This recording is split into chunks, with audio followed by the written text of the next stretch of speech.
Your anger isn't random. It's precise. It shows up at specific moments, around specific people, triggered by specific words. That's not chaos. That's a pattern. And patterns don't lie. They point to something. Something underneath the reaction. Something you've been avoiding. Because anger is loud. It demands attention. It feels powerful. It feels justified. But what it hides? That's quiet.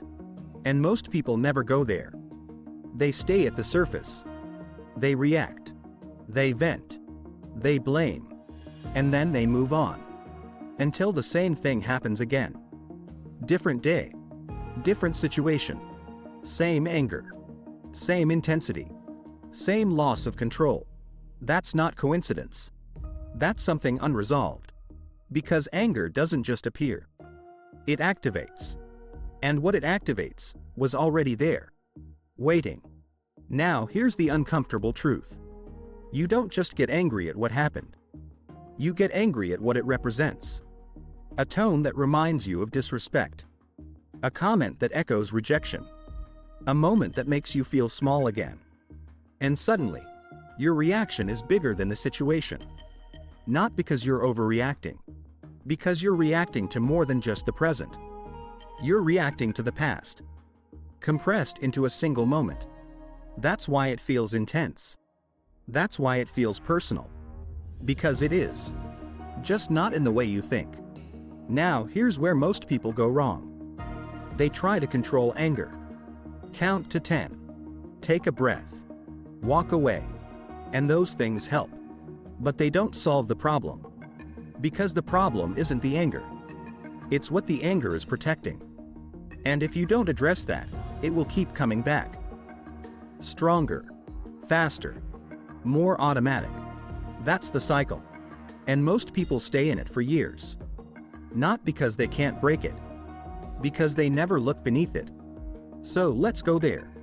Because once you understand this, you stop fighting anger. And you start learning from it. First shift.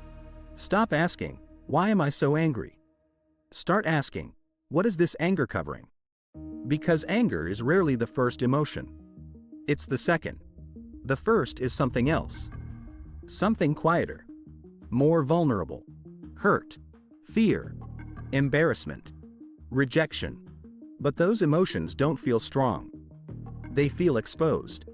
And your brain doesn't like exposure. So it replaces them with anger.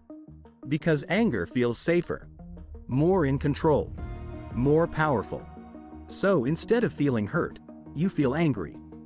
Instead of feeling rejected, you feel defensive. Instead of feeling insecure, you push back. That's protection, not honesty. Now listen carefully. Because this is where everything changes. If you only deal with the anger, you're dealing with the mask. Not the face.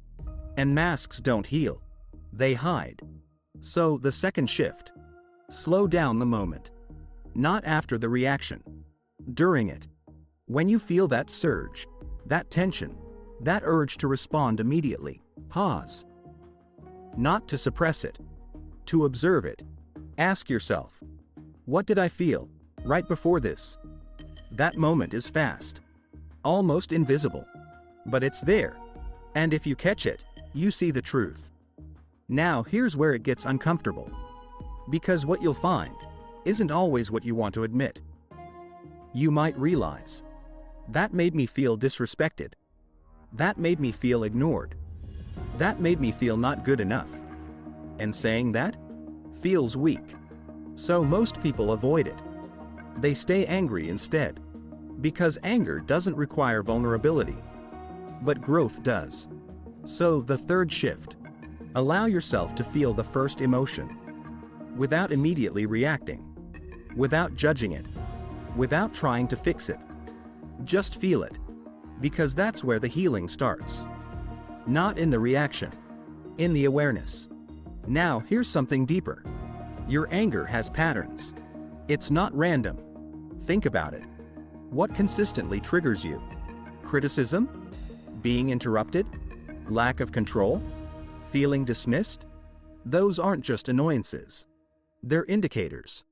They point to something deeper, something repeated, something familiar. So, the fourth shift. Track your triggers. Not casually. Specifically. What happened? What did you feel? What did it remind you of? Because once you see the pattern, you can trace it back. And that's where the real work begins. Not in the moment. In the source. Now, here's the truth most people avoid. Your anger isn't caused by others. It's activated by them. There's a difference. Because if it wasn't already there, it wouldn't activate. That doesn't excuse what people do. But it changes your focus. From them to you. From blame to understanding. And that's where your power is. Because you can't control others. But you can understand yourself. Now, here's where identity comes in.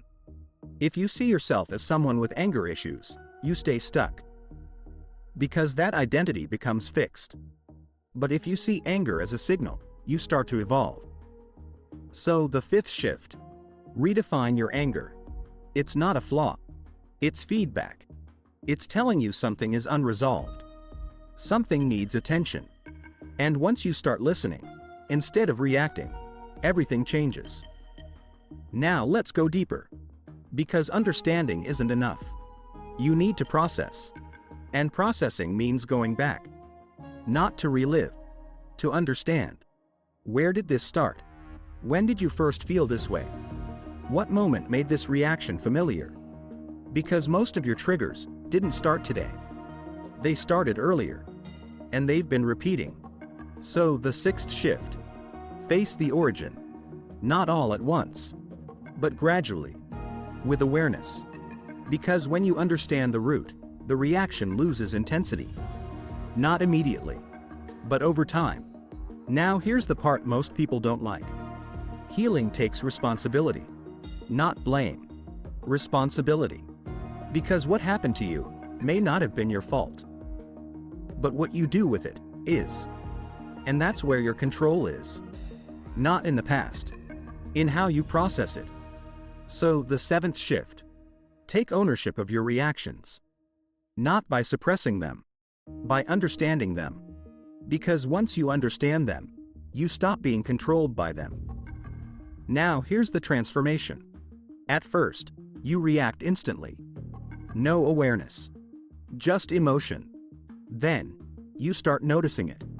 After it happens. Then, you catch it in the moment. And eventually, you feel it, without losing control. That's growth. Not eliminating anger. Mastering it. Now step back. Think about the last time you got angry. What was underneath it? Not what happened. What you felt. Because that answer is the key. Not the situation. Not the person. The feeling. Follow that, and you find the truth. Ignore it, and you repeat the cycle. That's the choice. Every time. Now here's what separates people. Most stay reactive. They blame. They justify. They repeat. But some, they get curious. They observe. They question. They understand. And over time, they change. Not because the world got easier. Because they got clearer. That's the shift. From reaction to awareness. From surface to depth. From anger to understanding. And once you reach that level, anger stops controlling you. It informs you, guides you, shows you what needs attention. And that's power. Quiet, controlled, real. So the question is simple. Will you keep reacting to your anger, or will you start listening to it? Because one keeps you stuck. The other sets you free. Choose carefully. Because your anger isn't the enemy. It's the message. And what you do with that message defines who you become. If this changed your perspective, subscribe. Because the next video might change your life.